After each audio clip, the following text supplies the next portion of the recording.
I slept again and I had another dream. And the dream I saw was very short. I found myself with many, many women in a house that was being kept almost completely in the dark. A horrible house. And in that house, they made us wear very little clothing all the time. We're very scantily clothed. I just remember female body parts evident. Very little on us to act as modesty.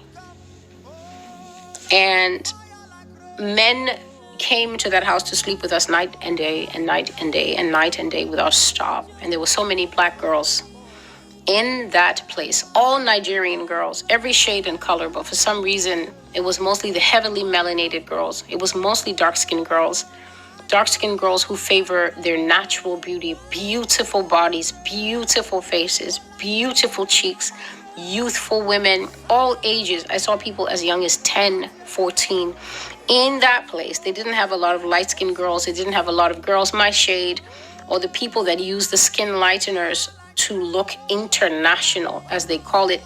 It was dark-skinned girls, primarily of natural beauty in there, of all ages, and they kept watch on us night and day in that place. To those of you who have watched the sex industry flop house, you know exactly what I'm describing. I'm describing a by-force brothel. They're brothels, the women go in there, they know the madam, she knows them. They work and they get a cut of their work. They willingly do it. That's their job. They have pimps. The pimps are trying to maximize profits, whatever it is that they do. These women have jobs. These women have kids that are in high school. They have OnlyFans. They have so many methods of making money. What am I saying? They're involved in their prostitution. They're active participants. They understand what they're doing, and they see it as a so-called legitimate means to make money.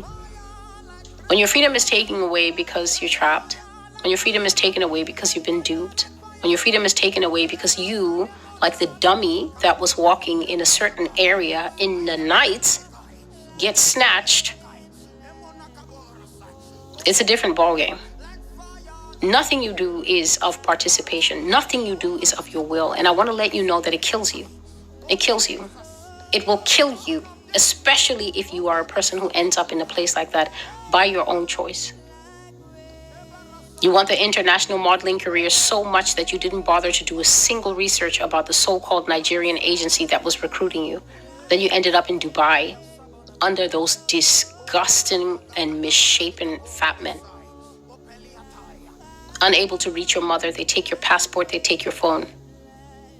What the men pay, they send a small amount back to mommy, and then she thinks my baby is doing well. Meanwhile, you're dying, you're dead, you're a scarecrow, you're a shadow. They were not starving us in that place. They were watching us closely, but they were giving us food. And you know that Nigerian food is very nourishing. Nigerian food is very heavy. And so you will not wither away and lose weight. The girls that I saw in that place were very voluptuous. They had heavy chests and thighs. But my God, absolute hopelessness, broken spirits is what I saw in their faces. I've never seen people with the capacity to cry and lament in total silence, because they would beat you for anything in that place. They would beat you if you make noise. They would say you are trying to make them discover us and give you a hot slap out of nowhere. And so these girls used to grieve very deeply for what life had done to them. They used to grieve very deeply. A lot of them had done this to themselves, trying to pursue the dream overseas, this, that. What are you running to in these countries? What do you see here? Are your eyes open? Is your brain working? What are you looking at? Because I assure you, if TV has played any part in your decision, you're living and you're about to live a lie.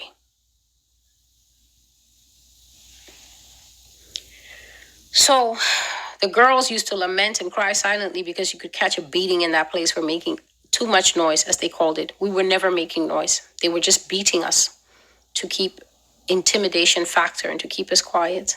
The only noise you could hear in that place is when a customer was making himself happy. That was the only noise that nobody would get beat for. Otherwise, we were told to shut up multiple times a day. And we were also threatened for any small thing that they thought we would do. We weren't doing anything, but they would threaten us just at the thought that we might do it. They used to tie the hands of all the girls together when we were not working. So if girls were not working, if they were not doing anything, then you would not be able to do anything. Your hands were tied. You could be in your room or you could be wherever you were, but your hands were always tied, heavily tied with a rope, because they don't want you to try and touch a single door, a single window, a single door handle. Don't even think about it. It would never be tolerated to try and run away, because they knew if anyone made it out and talked, gave the name or even the general location of the place, it was going to be a government raid and probably some kind of immense prison sentence, a huge long one, or even death sentence for them. And so they were always watching us like hawks, summoning us to some big room to count us several times a day. And that's how this dream started for me. I found out